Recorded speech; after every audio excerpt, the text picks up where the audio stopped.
संविधान की अनुसूचियों यानी शेड्यूल्स की। जी। हमारे पास जो स्रोत हैं वे खास तौर पर प्रतियोगी परीक्षाओं जैसे यूपीपीसीएस को ध्यान में रखकर तैयार किए गए हैं। बिल्कुल। तो हमारा मकसद सिर्फ तथ्यों को रटना नहीं है, बल्कि उन्हें इस तरह समझना है कि वे हमेशा के लिए याद हो जाएं। बिल्कुल। हम इन अनुसूचियों की कहानी को समझेंगे कि वे क्यों बनाई गईं और वे काम कैसे करती हैं। जी। तो चलिए इस चर्चा की शुरुआत करते हैं। सबसे पहले एक बहुत ही बुनियादी सवाल से शुरू करते हैं जो अक्सर नींव का काम करता है। जी जी। जब 1950 में हमारा संविधान लागू हुआ तो उसमें कितनी अनुसूचियां थी और आज उनकी संख्या कितनी है? ये एक बेहतरीन शुरुआती बिंदु है। देखिए, मूल संविधान में जिसे 1950 में अपनाया गया सिर्फ 8 अनुसूचियां थीं। सिर्फ 8? जी, सिर्फ 8। लेकिन समय के साथ जैसे जैसे देश की जरूरतें बदली, संविधान में संशोधन हुए और आज हमारे पास कुल 12 अनुसूचियां हैं। 12? यानी 4 पूरी की पूरी अनुसूचियां बाद में जोड़ी गई। ये अपने आप में एक कहानी कहता है कि हमारा संविधान एक जीवित दस्तावेज है। बिल्कुल। तो ये 4 कौन सी थी और इन्हें कब जोड़ा गया? ये जानकारी परीक्षा के लिहाज से बहुत अहम लगती है। बहुत ज्यादा। ये चारों संशोधन और उनसे जुड़ी अनुसूचियां, मतलब इनसे सवाल बनते ही बनते हैं। तो देखिए, 9वीं अनुसूची को तो पहले ही संविधान संशोधन 1951 में जोड़ दिया गया था। अच्छा, सबसे पहले ही? जी हाँ। फिर 10वीं अनुसूची, जिसे हम दल बदल विरोधी कानून के लिए जानते हैं, उसे 52वें संशोधन 1985 में लाया गया।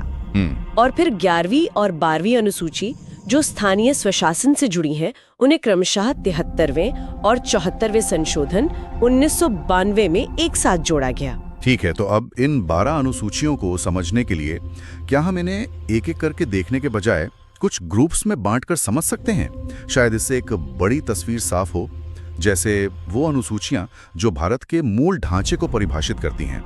मतलब राज्य क्या हैं, उनकी शक्तियां क्या हैं। ये समझने का एक बहुत ही शानदार तरीका है। चलिए इसी तरह आगे बढ़ते हैं। इस नजरिए से देखें तो पहली, चौथी और 7वीं अनुसूची मिलकर भारतीय संघ का ढांचा तैयार करती हैं।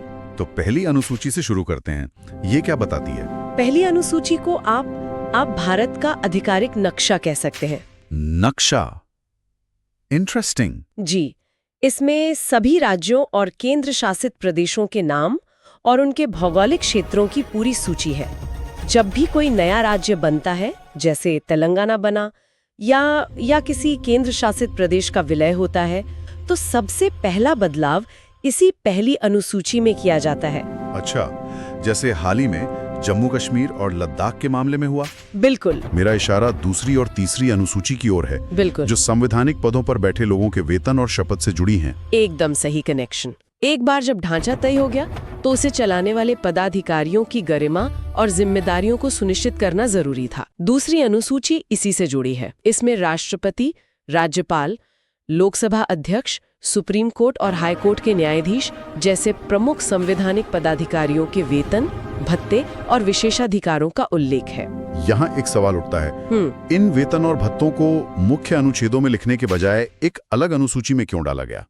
जब इन पदाधिकारियों का वेतन संविधान द्वारा संरक्षित होता है तो वे बिना किसी राजनीतिक दबाव के निष्पक्ष रूप से काम कर सकते हैं। अच्छा, मतलब सरकारें आसानी से उनके वेतन में कटौती करके उन्हें प्रभावित नहीं कर सकती। सही। हमारे नोट्स में इस बात पर खास जोर दिया गया है कि यहाँ अक्सर लोग एक गलती कर बैठते हैं। वो कौन सी आम गलतफहमी है जिससे बचना चाहिए? हाँ, और ये बहुत महत्वपूर्ण पॉइंट है। अक्सर लोग मान लेते हैं कि सांसदों यानी मेंबर्स ऑफ पार्लियामेंट का वेतन भी दूसरी अनुसूची में ही शामिल होगा, जो कि नहीं है। जी बिल्कुल नहीं है।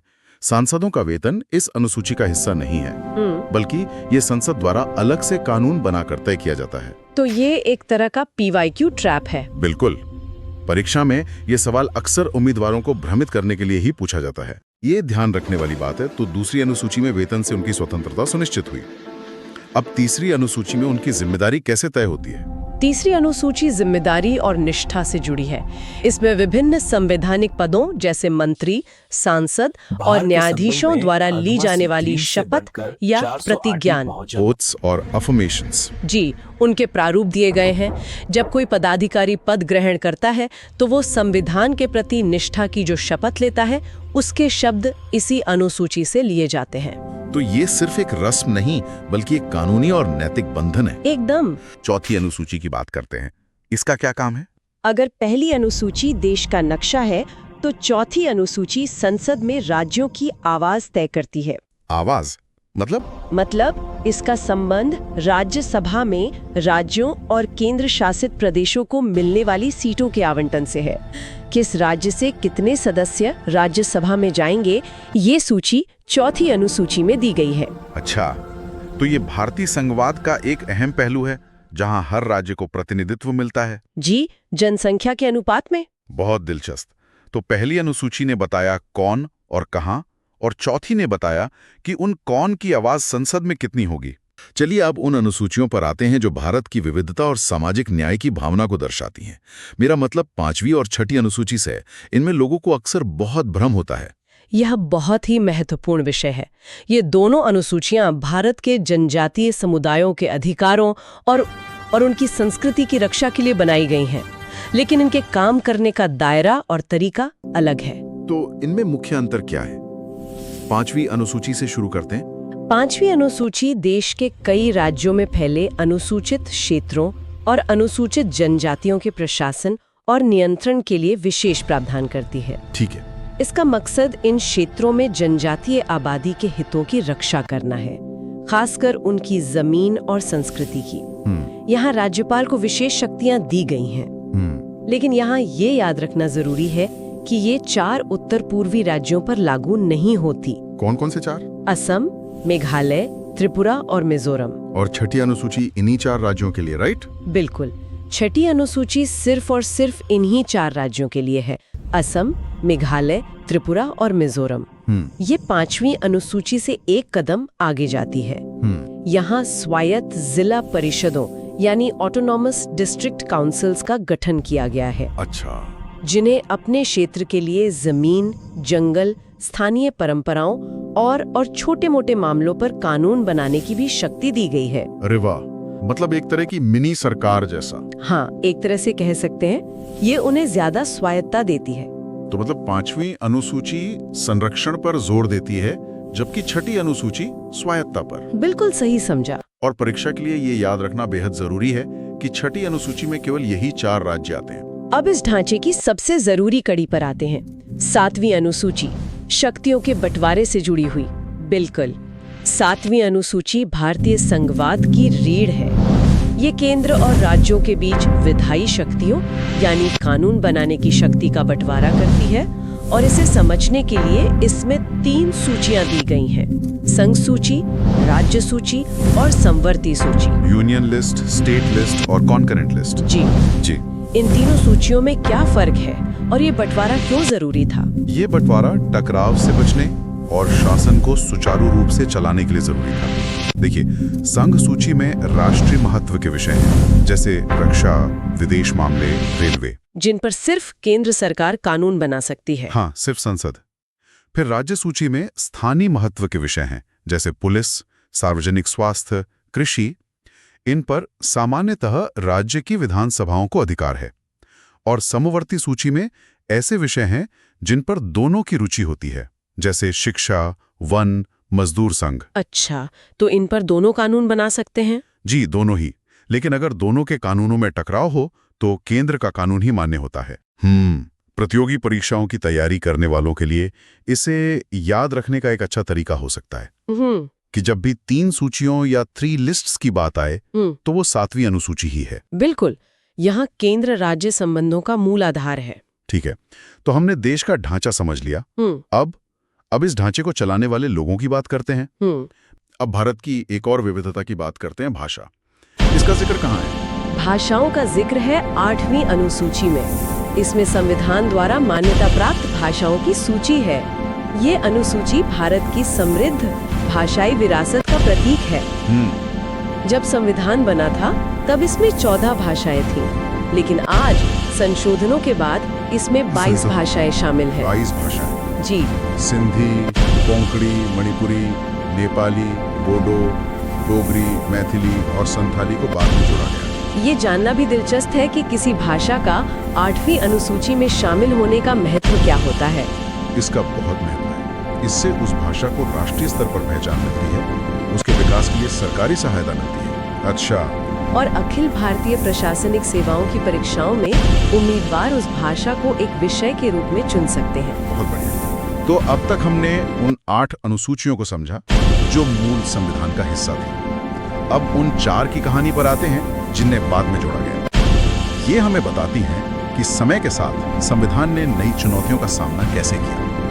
9वीं अनुसूची से शुरू करते हैं। जी, 9वीं अनुसूची की कहानी बहुत दिलचस्प है।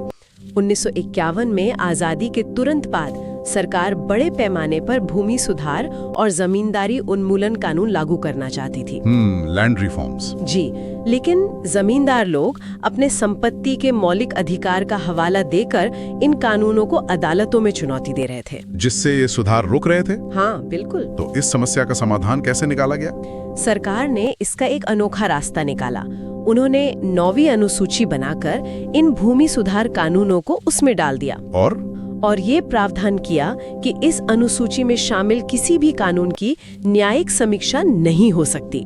मतलब उसे अदालत में चुनौती नहीं दी जा सकती। एक तरह का सुरक्षा कवच बना दिया। बिल्कुल, ये उस समय के सामाजिक आर्थिक सुधारों और न्यायपालिका के बीच के तनाव को दिखाता है। लेकिन क्या आज भी स्थिति वैसी ही है? क्या इस सुरक्षा कवच का कोई तोड़ नहीं है? नहीं, अब स्थिति बदल गई है। सुप्रीम कोर्ट ने अपने ऐतिहासिक केशवानंद भारती मामले में एक तारीख तय कर दी, 24 अप्रैल 1973। अच्छा। इस फैसले के अनुसार इस तारीख के बाद 9वीं अनुसूची में डाले गए किसी भी कानून की न्यायिक समीक्षा हो सकती है अगर वो संविधान के मूल ढांचे या मौलिक अधिकारों का उल्लंघन करता है। ये एक बहुत बड़ा बदलाव था। अब 10वीं अनुसूची पर आते हैं, जिसे हम आमतौर पर दल बदल विरोधी कानून के नाम से जानते हैं। Anti defection law. हाँ, इसे लाने की नौबत क्यों आई? 1970 और 80 के दशक में भारतीय राजनीति में एक बड़ी समस्या पैदा हो गई थी। आया राम गया राम वाली राजनीति। जी बिल्कुल वही। विधायक और सांसद अपनी पार्टी को छोड़कर चंद फायदों के लिए दूसरी पार्टी में चले जाते थे, जिससे सरकारें अस्थिर हो जाती थीं और गिर जाती थी। हाँ, इसी राजनीतिक अस्थिरता को रोकने के लिए 1985 में 52वें संशोधन के जरिए 10वीं अनुसूची को जोड़ा गया। और ये काम कैसे करती है?